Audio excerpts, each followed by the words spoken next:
Hi, my name is Mwinga with an extra I, and welcome to another episode of Mocking Up. In this episode, I'll be showing you how to use my mockup. So let's get started. So we start with the background. So my background consists of two layers. So you've got the background layer, which is the background layer as it is. Then you've got the ambient occlusion layer that just gives it a bit of light ambience. Then from that you've got the color layer, which has got several layers, so I'll go down with each. So you've got the base layer, which is the color of the paper bag itself. So depending on what your color is, you can change it to whatever suits your needs. Say okay, so that you can change the color like that. Then you've got your image paper bag color. This is where you use your images color to give the paper bag some color. So that's a printed paper bag with some printed image on it. So you've got colors. All you do is double click.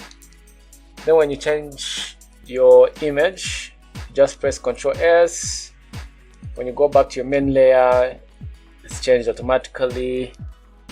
And then on top of that, you've got the pattern layer, which is this faint halftone effect that I put on it. So when you go to normal, then so this is what it looks like with full color.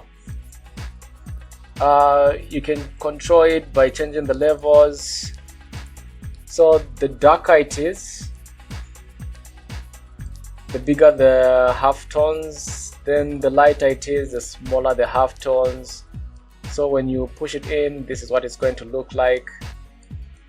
And if you feel like the halftones have to go all the way this side, you just play with the sliders. When you press OK, everything must change something different like that.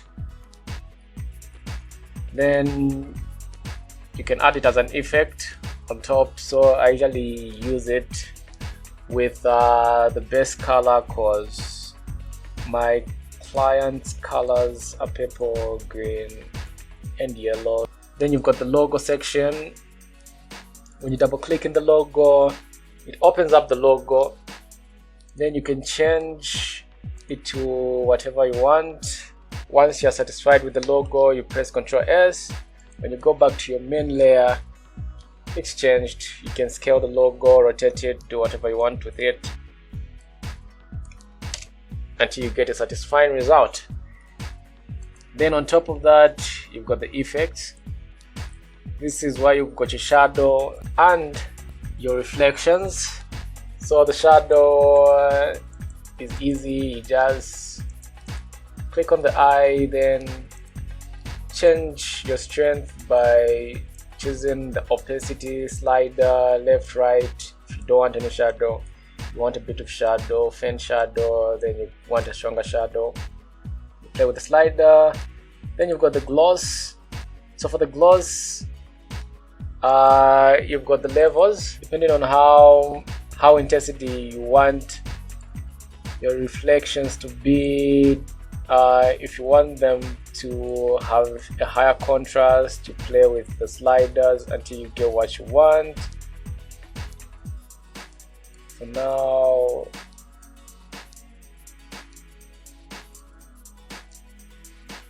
I like this little bit better. You press OK, and then you've got your hue and saturation, which changes the color of your saturation. So this is if your reflections have got a tint to it, your glossy surface has got a tint to it. You change the color that you want. When you press OK, it combines with the levels. So you tweak it to your liking, but I would suggest it's got a lower tint to it, like that. Then obviously the color of the paper bag less, depending on what you want. You press OK and you're done. And that is my paper bag mockup. If you want to get your hands on it, I'll leave the link in the description below. Until next time.